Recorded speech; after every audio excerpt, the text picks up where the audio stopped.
Dave, question. Have you ever played Pokemon? Wow, that's a good question.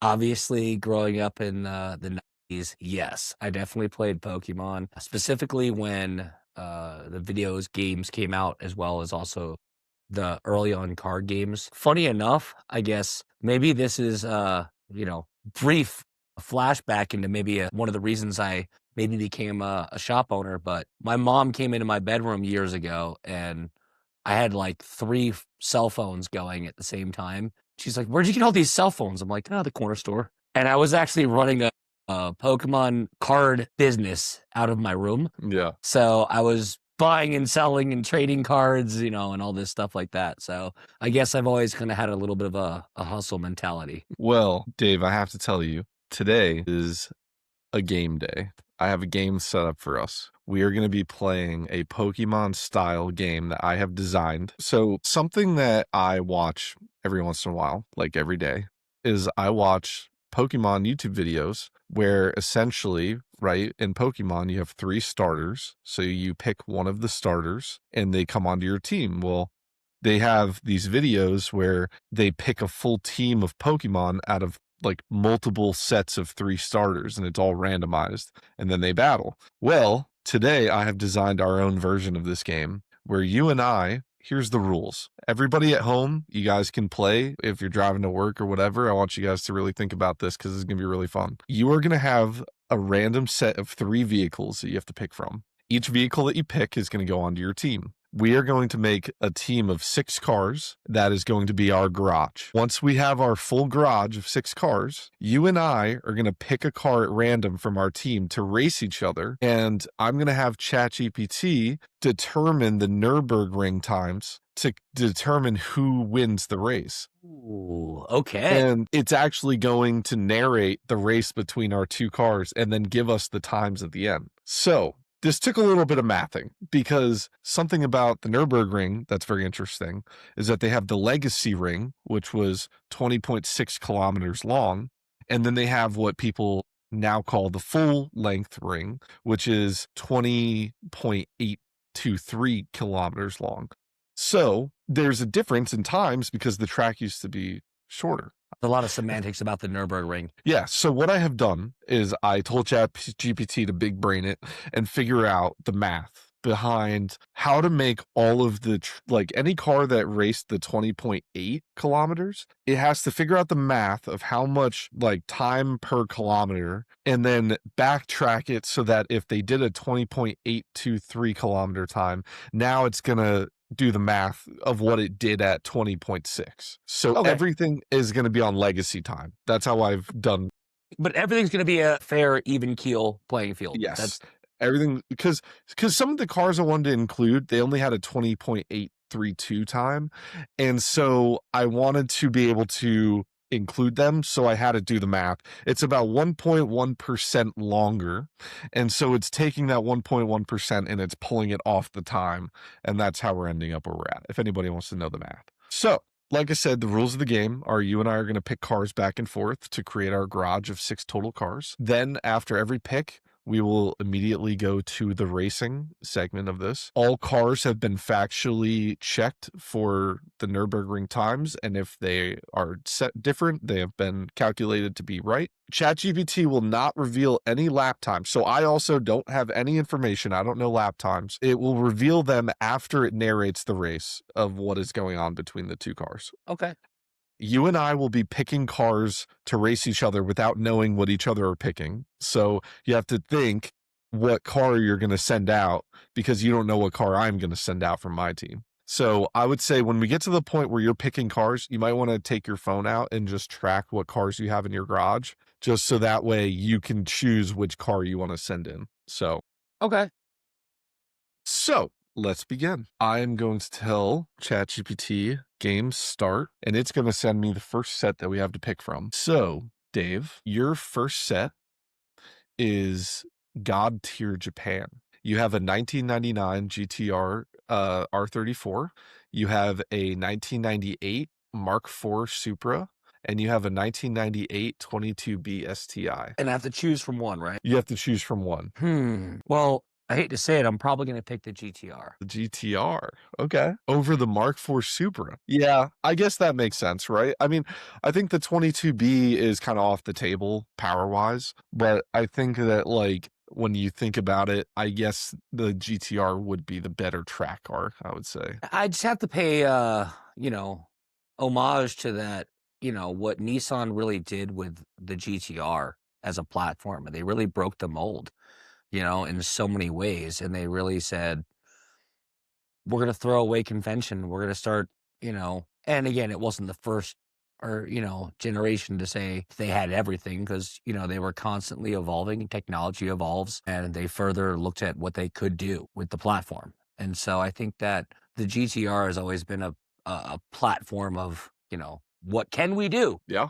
Well, I'm going to lock you in for taking the Nissan Skyline. So once I tell ChatGPT what you take, it's going to send the next one for me to pick from. Okay, so I have the Subaru versus Rotary versus VTEC. So I have the Subaru WRX STI Type RA NBR Special from 2017. I have the Mazda RX-7 from 1995, and I have the Honda NSX 1992. And now for context, the thing that people I think who are listening should be mindful of is you can pick something that might be, I picked one thing, you pick something else. That doesn't mean those two vehicles are going to go head to head. Well, that's the thing. We determine how they battle. Like we're going to pick a car at random and they'll fight. This one is like actually so painful because like while the NSX is like a great car and an RX-7 is also a great car, like the Subaru WRX STI Type RA NBR Special, like the photo of it is on the track. Like, I mean, I think I'm just going to have to go with the Subaru. I think that is my play here. That's understandable. So again, it's not about equal, per pick because again, it plays out in the long run. Hey, it's a Subaru podcast. I'm taking the Subaru. That could beat whatever I pick later on, Yeah. So I'm gonna take the STI. So I hit enter, right? I might get a Magikarp. Who knows? Yeah. Oh, so Dave, this is your next pick. You have the 1998 WRX STI GC8. You have the 1999 Lancer Evo, and you have the 1995 GTR R33. Ooh, man, I really think I would take the Evo. That's a tough one. Oh, my heart's breaking because I think I'm gonna have to take the Evo in that scenario. To be honest with you, I think that is the right choice. But hey, nobody's blaming you. All right, so we're gonna go. Dave takes the Mitsubishi Lancer. All right. Let's see what I get. Ooh. Oh man. Oh man. 2015 Nissan GTR Nismo R35, the 2010 Lexus LFA, and the 2018 Honda Civic Type R. Okay, well, obviously for me, the Civic is off the table. Sorry, you're right. Dude, that's a tough one because the Lexus LFA is my like dream of dream cars. That is like my, if I ever just become unbelievably wealthy, like that's the first car I'm buying. But I already know where you're going with this. The GTR wins. You know what though? I'm confident that even if I pick the Lexus LFA, I think it'll beat whatever you put out. So I think even though it might not be the right decision, I'm going with my Lexus LFA. You're going for the Snorlax? Maybe, he evolves, Hey, maybe. Let's see. Send that through. Oh, Dave, you got Subaru Daily Legends. My God.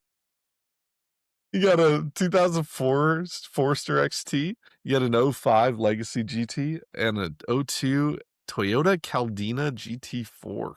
Damn. This is like having one hand tied behind your back almost, and none of them are turbo, of course. Uh, Oh man. That Legacy GT is not turbo with the hood scoop? oh, wait, is it what did it say? What'd you say it was? Okay, so it's an '04 Subaru Forester XT, which the XT, at least the picture they have there is it has an STI badge with a hood scoop. I wouldn't, you know, Subaru Legacy GT '05, which is the wagon, looks like it's turbo. It's got the hood Okay, scoop. I'll do that one. Then And then yeah, the Toyota Caldina GT4 also has a hood scoop, so I'm assuming yep. it's No, turbo. just on badging alone, ignoring the pictures, I'll go with the Legacy GT all day long. Subaru Legacy GT. Okay. Come on, give him a Prius, give him a Prius, give him a Prius. Oh, might as well be. The BRZ, the 86 or the MX5. Oh boy. Well, 2 are the same. That's kinda not fair, but You know what, though? I stand on business, Dave. I'll take it, whatever it is. Let me see. I'd take the Subaru over the Miata. You think so? You know what, I Dave? would. It's the new generation GR86, though. It's not they're two different years, the 13 and the 22. And the 22, they fixed the torque curve issue that they were having. So if I was going to take a car, I think that I got to go with the Toyota because I think that it'll probably have a better track time. Okay, that's fair. My wife just texted me and said that she wanted to play the game tonight. All right, so you're taking the Toyota GR86. Or I'm taking the GR86. Alrighty. I have 3 cars locked in. Dave, your next choice. You have the Toyota GR Supra 2023. You have the Nissan Z 2023. So that's the 400Z or whatever. And then you have the Lexus RCF 2020.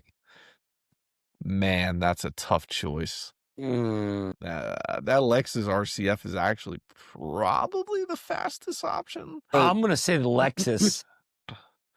That I'm gonna or say the Lexus. I don't know what engine that thing has. I just know that the Supra has the BMW engine, but it also says that the Toyota GR Supra that they put in here is the 23, which is manual.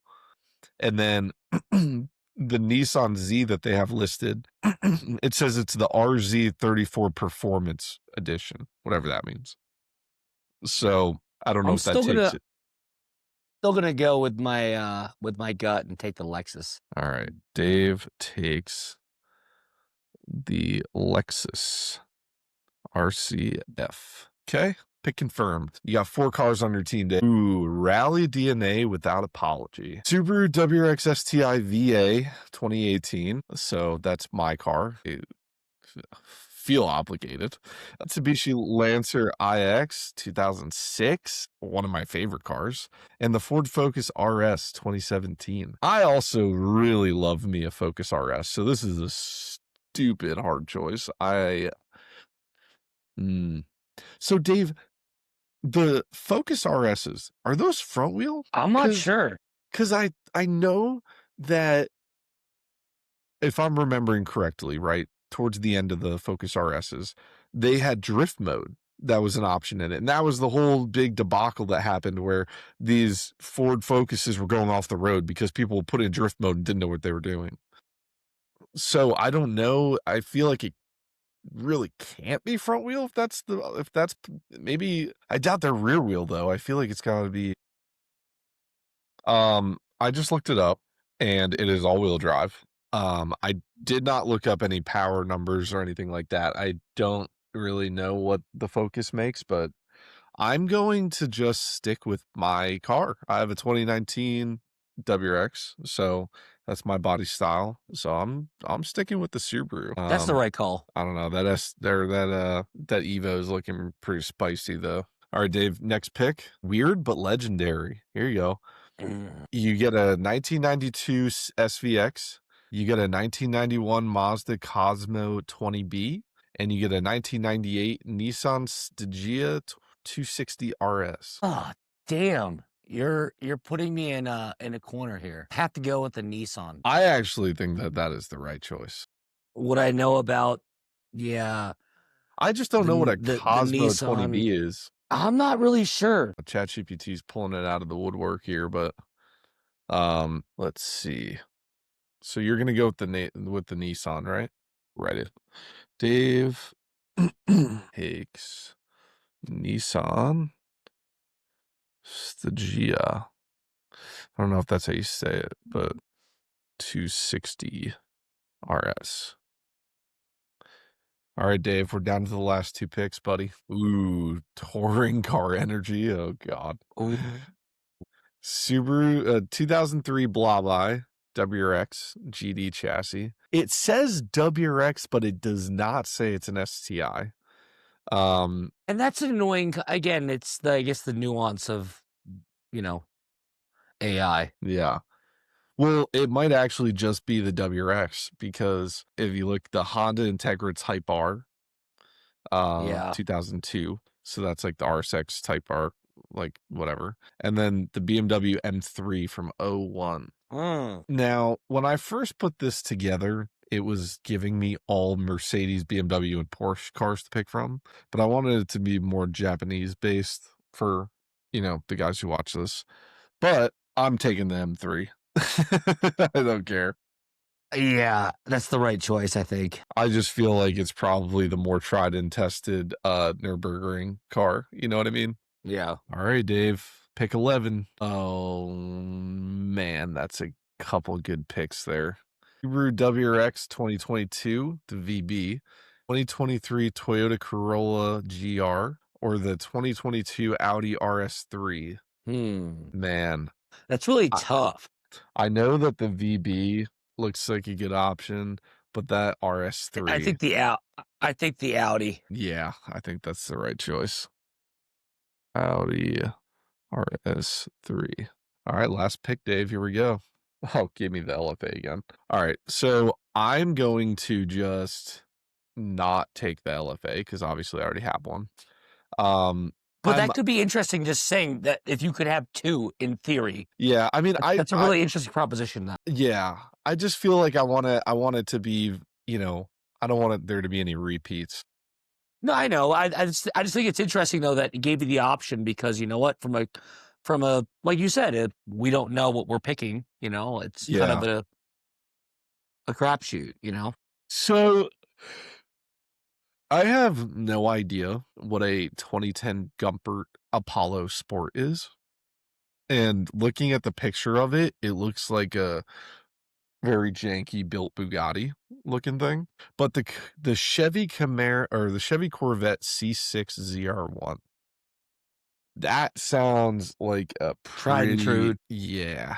I think I'm gonna take that. Let me I mean, the see. only difference was if the other one, again, we don't have the luxury of looking things up here in the moment because the other one could be like a hypercar and have like 2,900 horsepower. Probably not, but Yeah. Well, when I first looked this up, it was saying that there wasn't a ton of Nürburgring times for Subarus. And so it was starting to get into like projects or like prototypes. And I was like, I don't really want to go down that road. So I was trying to like mix things up a little bit. So all right, Dave, here we go. Final teams confirmed. Next we go into race mode. all right. Okay, so I'm gonna take a picture here See what you of got. the two teams. And if you need to take a picture, you can, or if you just whatever we got to do to line this up. Next phase, race mode. Okay. So right here, it's going to use the normalized 20.6 kilometer Nürburgring equivalent times. It's going to narrate the lap like a live motorsport documentary or commentary, and then declare a winner without revealing the times unless you ask. Um, I'm gonna say reveal the times at the end of the narration to show who won the race. And then I'm gonna say the first race is all right, Dave. To um I want you to text me, right? Like write out a text of which car you want to put through. And I'm going to write out a text of which car I'm going to put through to you, right? We'll hit send at the same time. So that way there's no way that you and I would know which car we're picking. You know Okay. what I mean? That Because that I want it to be fair. So I think that that's the right way to do it. So let's do that. So I'm going to say 3, 2, 1, go. All right. So the first race is between Dave's Lexus RCF and Pat's, oh God, Sorry, buddy. 2022 Toyota GR86. And for the record, I actually thought about doing the Legacy GT. And so that would have honestly been a little bit closer, although I still think the Legacy GT may have won because of the turbo aspect. Right. The green lights flash and we're off. Both cars surge away from the straight line. V8 thunder from the RCF's 5.0 engine against the high rev boxer chatter of the GR86.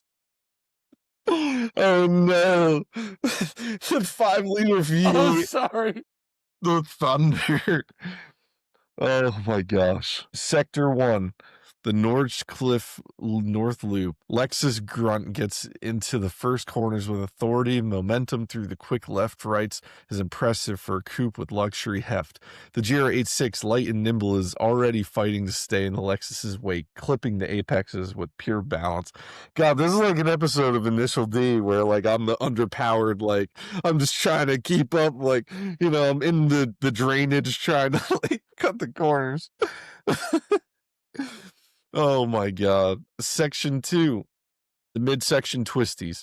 Through floodplats and Schwendekreuz, the smaller GR86 dances along the curbs. Its chassis feedback rich and precise, but the Lexus, despite its weight, carries more speed on the exits thanks to its bigger engine and torque built. Yeah, of course. It's a classic slipstream battle as they blast through the S's.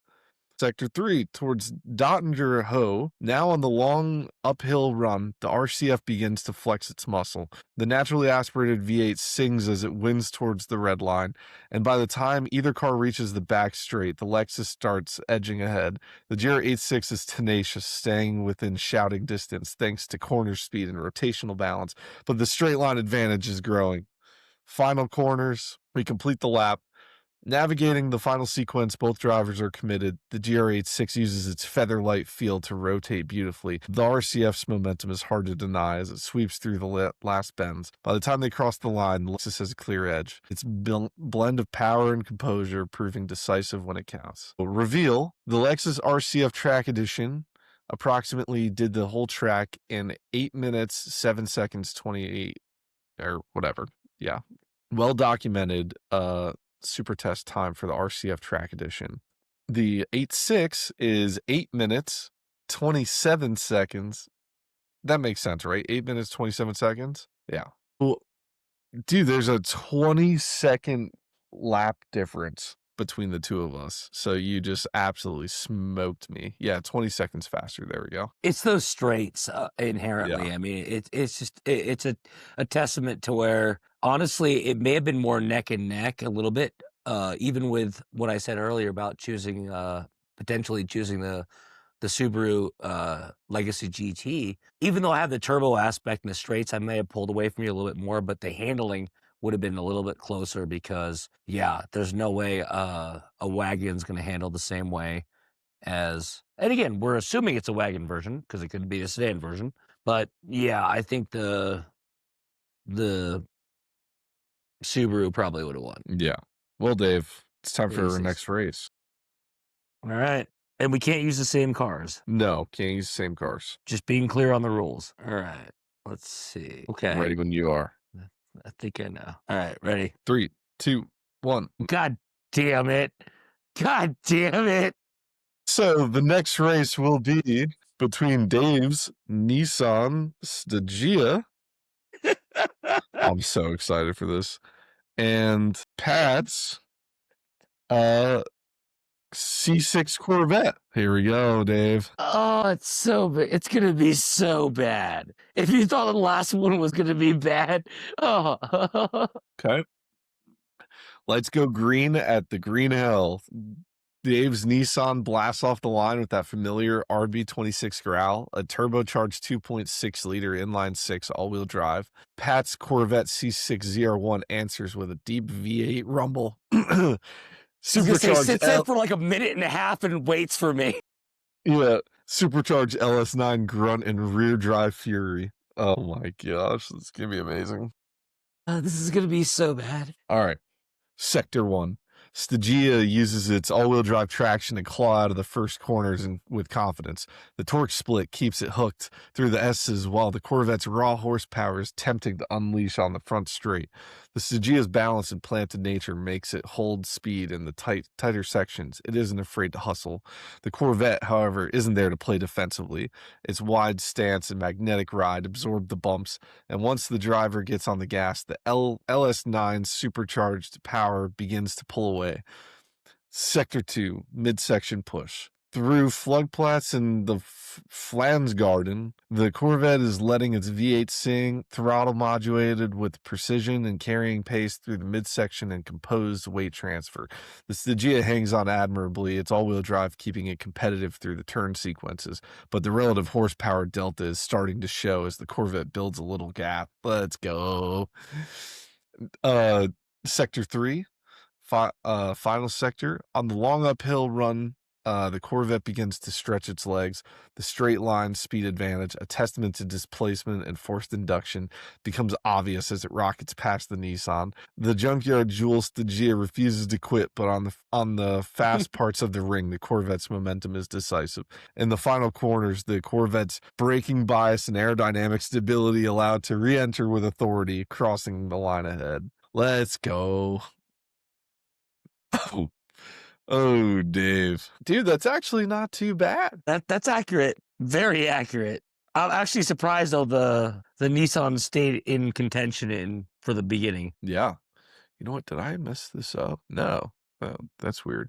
So it shows that the Corvette ran a 7-minute, 19-second ring.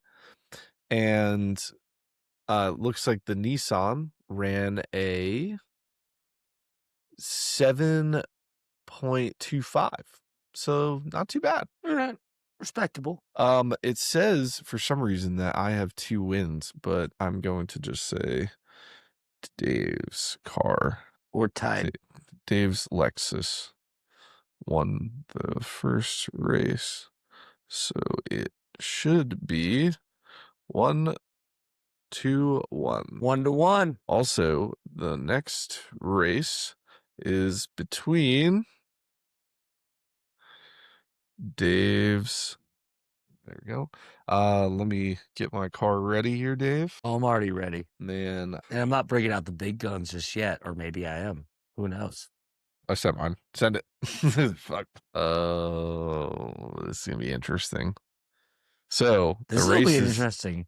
the day. I The already race had is mine. gonna, I just had to hit send, so yeah, it's gonna be between Dave's Audi RS3 and my Subaru WRX STI RA NBR Special. Something tells me that it could be really interesting, actually. This is going to be really crazy. interesting because the Audi is more wagon focused, I feel like. Lights go green at the green hell, and we're ripping down the front straight. Dave's Audi RS3 gets that 5-cylinder turbo howl going, while Pat's Subaru blasts off with rally-inspired aggression and all-wheel drive torque. Right out of the first chicane, the Audi's Quattro all-wheel drive helps it pull out of clean launch, but the Subaru's all-wheel drive traction is no slouch either.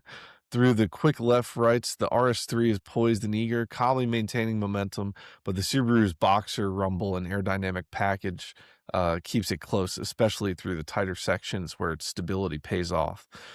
Over the next section, crest and into the flanks garden, the Type RA leaves no quarter. Its heavily modified powertrain and aero grip let it carry surprising velocity through the midsection. The RS3 holds form too, but the Subaru setup, built for record attempts, feels wired for this portion of the circuit. The gap begins to grow as we approach the back straight. Sector 3, the long runs. Once we head toward Dottinger Ho, the Audi's straight line grunt is impressive for horsepower compact hot hatch, but the Subaru's twin-turbo spirit keeps it planted and gaining. The Type RA's balance and aero let it stay composed, while the RS3's torque splitter tries to feed power efficiently out of the final corners. Into the last sequence, the Subaru carries a steely rhythm, ensuring clean exits out of each apex. The RS3 hangs on valiantly, but the Type RA, purpose-built for this ring, crosses the line ahead. Dun dun dun. Oh, dude, best time so far. I'll give WRXS you that TI, one. 6 minutes 57 seconds. That is sick. That's It's really, verified really. I feel like that's close. using official timing equipment. They were going for a record. The RS3 Yeah. though, 7 minutes 37 seconds. Okay. All right, let's see here. So that puts me up again. So it's 2-1.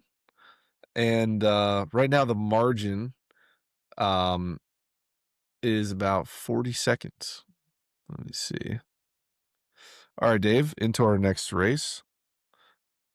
The next race will be between Dave's. Man, I've got 3 See, good I'm forgetting options what you left. have too. That's the other kind of interesting part of this.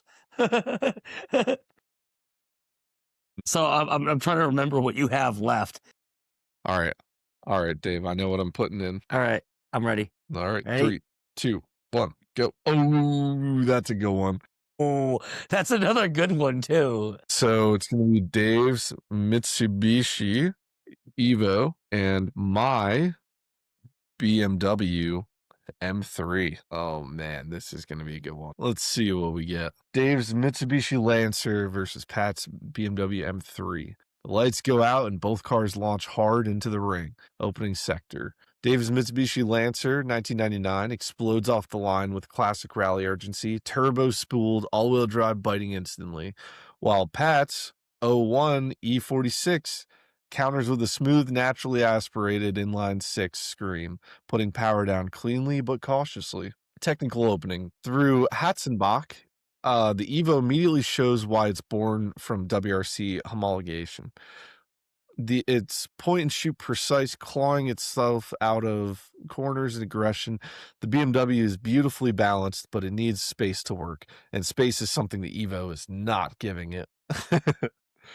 Sector 2. As the track rises and falls through the floodplats, the M3 settles into its groove. Its chassis composure and steering feedback allow Pat to carry speed elegantly, especially through medium-speed sweepers. But every time the road tightens, the Evo's all-wheel drive traction erases the BMW's advantage almost instantly. The long push, heading towards Bergwerk and the run onto Kechelin, the BMW finally stretches its legs. The straight 6 pulls strongly and Pat reels the Evo back in under sustained throttle. But the moment braking zones arrive, the Evo dives in late and powers out early. Rally tactics paying off in full. The decider, into the Flansgarten, the Evo looks completely at home. It absorbs bumps, keeps composure, and rocks out of corners with relentless urgency. The BMW is graceful and fast, but the Nürburgring rewards traction and confidence over elegance. Evo crosses the line first. Congrats, Wow, Dave. It is 2-2. I'm impressed. Wow. Bro, not a big difference actually. I thought being a turbo, the Evo would be better for this.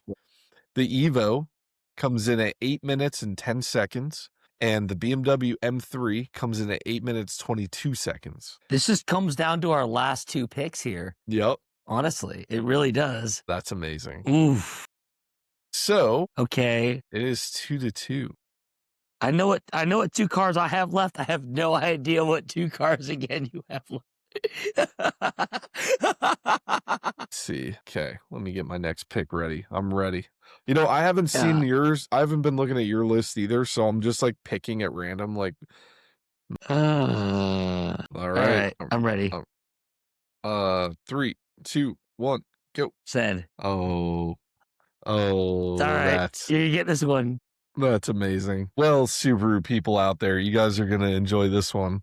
It is Dave's Subaru on Subaru Subaru. Legacy GT. versus sorry. Let me add that GT. GT in there. The That's important. Pat's 2019 WRX STI. Guys, this is Oh, gonna I be was a gonna good say, one. could you add I have a VF48 turbo? This is Just a maybe? this is a Subaru on Subaru crime going on here. Ah, All right, people, let's see what happens. Oh gosh. The lights go green, and this is a pure Subaru on Subaru showdown. I'm gonna say crime. Two very different interpretations of turbo all-wheel drive attacking the same piece of tarmac. The Hotzenbach. Dave's Legacy GT launches smoothly, the EJ 255 delivering torque in a calm, composed way. It's stable, predictable, and confidence-inspiring, but you can already feel the weight. Pat's WRX STI, the VA from 2019, is far more aggressive off the line. The EJ 257 spools hard, DCCD shuffling torque, as the car snaps into early corners. Through the Hotzenbach, the STI visibly sharper, turn in is quicker, and mid corner corrections are minimal. High speed commitment. As the course opens up through the Schwarzenkreuz, the Legacy GT is working hard. It carries speed well for a sedan, but body roll and softer suspension tuning start to show. Meanwhile, the STI looks at home, flat, composed, and brutally effective. The STI brakes later, rotates faster, and exits harder. The gap is already measurable, Dave. Sector 3, the Flans Garden. This is where the generational difference becomes obvious. The yep. Legacy's gearing and chassis were never designed for this level of sustained punishment. It's stable and it's surviving. The STI, on the other hand, is attacking aero, stiffer chassis Monica, tuning, no. and modern brakes let it stay planted through the bumps. The car looks purpose built for this exact environment. The finish into the Schwarzen whatever, the final corners, the Legacy GT stays clean and tidy, but the STI is a gone. As they cross the line, there's no drama, no photo finish, just clear statement of evolution. Oh man. Damn. Oh, Dave, it's not close. I thought it would be Putting on closer. a clinic. It's called putting on a clinic. It's okay. It's The okay. STI finishes 7 minutes 55 seconds. The Legacy GT is 8 minutes 45 seconds. Now, Dave, I'm very excited for this last race because I don't know if you and I both understand what we left for the final race. Dave, the final race. This was not planned, by the way. Anybody listening, we've been just Yeah. off the cuffing this whole episode. We're just But texting everyone right now back and forth. but Dave has left. Oh my gosh. The All final I have is a race Skyline. showdown. I'm going to say the final race showdown spectacular spec event And that was of probably the one you the didn't forget that I year had. is Dave's. I'm assuming you have the GTR R34 left. Yep. Yep. Dave's Skyline. Nissan Skyline R34 GTR and Pat's Lexus LFA. Can we upgrade the turbos on mine? Oh my gosh, this is about to be insane. You know This is what? gonna be You know what's be really crazy interesting. is I just don't know if the Lexus can use all of that power on a track like this. Like it can in the straightaway, but like It's gonna be interesting because you know what? I'll be honest. I want to give the before we type it in. I think the race goes to the Lexus in my opinion, but who knows? I mean, the Skyline might really pull through with the all-wheel drive aspect. now Dave. Again, we could be. You said we did not script this. It couldn't be better of Now being tied neck and neck. So now Dave, I'm gonna give you an option here because I think it would be more interesting and I think that it would be fair because I already had a Nürburgring edition STI. There is a Nürburgring edition R34 GTR. Now to make this a fair race, and I think what would be something that would make it much closer, is I think that we should give you the R34 GTR Nürburgring. and same to you. We could do that, yeah. I think there's a Nürburgring version of the LFA, right? Oh, I'm almost positive there is. Yeah. let me see. I think that's actually We even are spicier. going to make a change and Substitute. swap Dave's R34. Oh, that's just gibberish. 34 GTR for the Nürburgring edition. And we are going to swap the Lexus LFA for the Nürburgring edition. I'm going to say, please find track times for both and stay as factual as possible. Oh, we're in all caps territory. And stay as factual as possible. Start the narration as soon as you have the information. Here we go. You ready? Ready as I'll ever be. Let's see what ChatGPT does with this. Just thinking. It's having a hard time. This is the championship race with both cars upgraded to the Nürburgring focused factory specs, and I'll be explicit about what is officially documented versus the benchmark tests. So hold up on air. Here we go. Going into the final race, Pat is up 3-2, but this race can decide the overall winner. We have on Dave's side the 2002 Nissan Skyline GTR R34 V-Spec 2 Nürburgring Edition versus Pat's Lexus LFA 2012 Nürburgring package. Now, we are going to start this race off. Starting in the Nürburgring Nordschleife, the atmosphere is electric. Two Japanese icons roll to the line, both sharpened specifically for this circuit. Dave's R34 GTR V-Spec snarls to life, RB26 DET fed by uprated internals, stiffer chassis tuning, and that's unmistakable a Tesla all-wheel drive system primed for war. Across the grid, Pat's LFA Nürburgring package sits low and tense, carbon everywhere, aero-tuned up, suspension stiff, and one of the most exotic V10s ever built awaiting to scream. Section 1, the Hotzenbach. The Skyline launches hard. All-wheel drive traction gives it an early advantage through the tight opening complex. The car looks planted, confident, mechanical, every input translated directly into motion. But the LFA is already reeling it back in. The moment the corners open, the Lexus comes alive. Steering precision is razor sharp, and the car carries speed with almost unsettling ease. The gap is shrinking fast. This is where the Nürburgring package shows its teeth. Through Schwenzkreuz, the LFA is flat where the Skyline breathes. Carbon brakes haul it down later into Arenberg, and the mid-corner grip is on another level entirely. The R34 fights bravely, torque vectoring, mechanical grip, turbo shove, but the Lexus is now clearly faster through sustained high-speed sections. Uh-oh, Dave. We shouldn't have gave I it the already saw this Nürburgring coming. edition. The RB26 sings as the GTR tries to claw back time on the climb. All-wheel drive keeps it honest and effective, but the LFA's power delivery is relentless and linear. No turbo lag, no hesitation, just acceleration. Both cars commit. The Skyline looks heroic, suspension working overtime. The LFA looks composed, almost clinical. Final sector, this is where championships are won.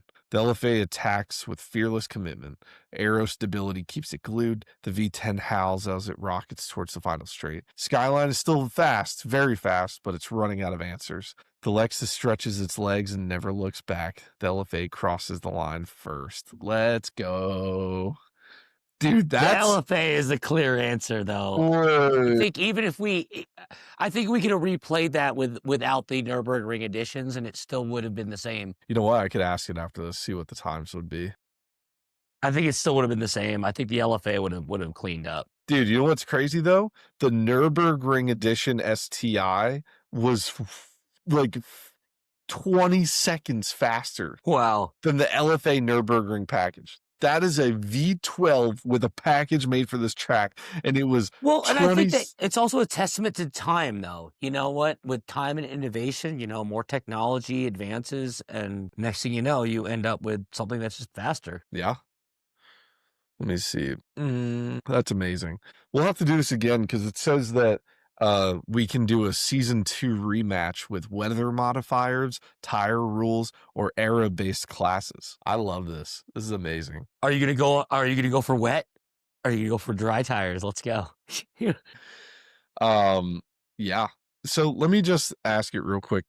What would the time have been for the normal GTR versus the normal LFA? It's doing a lot of thinking. It's like, why would you ask me that? You just asked me to change that, and now you're asking me to go and do more research. Wow. So the Lexus is much slower. Um, Really? 738, and the GTR is 752. So if we go back, right, the Nürburgring Hmm. edition is it's still 752. Wow. But the Lexus is actually slower by a good amount. Interesting. Well, Dave, one thing I wanted to ask it too is if we were comparing all of the lap times added together for each race, who would win? Fastest overall. So I'm curious if you added up all the track times that you got during the race and I added up all my track times, which one of us was faster overall? Oh, let's see if it's smart enough to just take that and run with it. Championship total time calculation. Whoa. So in total, I was 46 minutes, 15 seconds. And Dave, you were 48 minutes, 23 seconds. That's pretty close, dude. That's pretty close, honestly. All across the spectrum. You know what I mean? It's not just With a all single different car, cars you to have know? like a 2 minute gap, Yeah. like that's That's pretty what I'm good. saying. That's actually pretty good. I agree. Like if it was one car, it'd be night and day, you know? Yeah. I think that if we do a season 2 of this, or if we do another version of this, um, we should honestly just try to think about what we're gonna do because I think that Well, maybe we force it to like certain restrictions of like Japanese only manufacturers. or maybe we restrict it horsepower wise, keep stuff closer together. Or rather, like you said, like, if there was like, I liked how it was kind of suggesting like, well, hey, here's like a rally era, kind of cars. Like if we both had to pick from a rally era of cars, but okay, if you chose a STI and I chose the Lancia Delta, just saying that could be really cool Yeah. No, I agree. because those cars never historically raced together, as far as my knowledge goes. Yeah. Yeah, And I I think agree that'd be with that. really, really, really amazing to have, on a rally course, especially because with the upcoming events that we're going to be coming and going to, maybe we do some rally kind of focused Yeah. challenges of I was trying to same. think in my head of what would be the best option of because I didn't want to do a bunch of Euro cars, but on the Nürburgring, that is the cars that are tested there pretty frequently. So for me, it was I was trying to think of the best track that would be like the best equalizer. And to me, I was like, well, that track is something that people always try to run the best time on. So there probably is the widest range of times available to kind of gauge how fast these cars are on a track, and to pin them against each other. Without a doubt. Without a So doubt. I think that worked pretty well, but I think that, yeah, we can kind of mess with it now. We could pick only give us cars that have raced on the ring, that are under 400 horsepower, or only give us cars that are all wheel drive, or, whatever. We kind of mess with it. And I think that, what we could do next time too is maybe like a 0 to 60 or drag strip times. Maybe cars that have raced on the drag strip that are stock. So maybe we could see their eighth mile, quarter mile times or whatever. Sure. So yeah, let us know if you guys want to see us do something like this again. This was really fun. I had a lot of fun making this and playing it, and I thought that having AI kind of run the game would be fun because I think that it just can do math way faster than I can. I didn't want to have to do that. So, but yeah, we're excited to hear more from you guys. and Dave and I have everything booked. So we will be guaranteed in Michigan first week of February. We are going to be at Snowdrift, and we are all prepped to record the whole time. Party with us. Yeah, seriously, you guys should come party with us.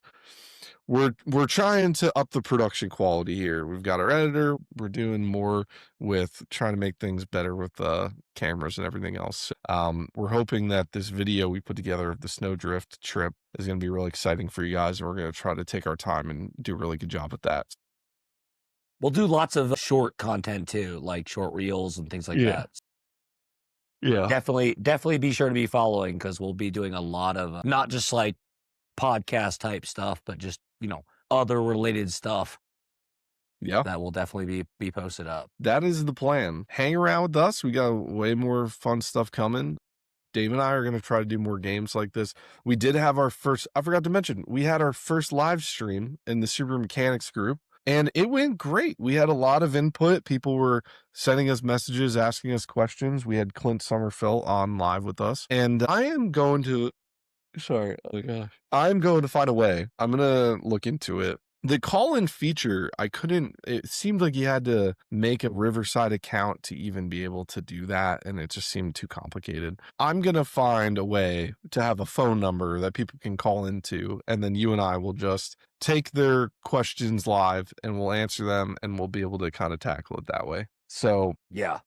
I think that is the best option, and we're going to make that happen because we make things happen around here. So I appreciate everybody watching. I hope you guys all stick with us and keep an eye out for those live streams. We'll probably do one while we're out in Michigan. I think that would be kind of fun. Yes. We have some ideas planned. Yeah. We have some content planned. Lots So of content. hopefully by then we'll have the whole phone call thing figured out. I'm going to look and see what I can do about that. So, but we appreciate you guys, and we will catch you guys on the next one.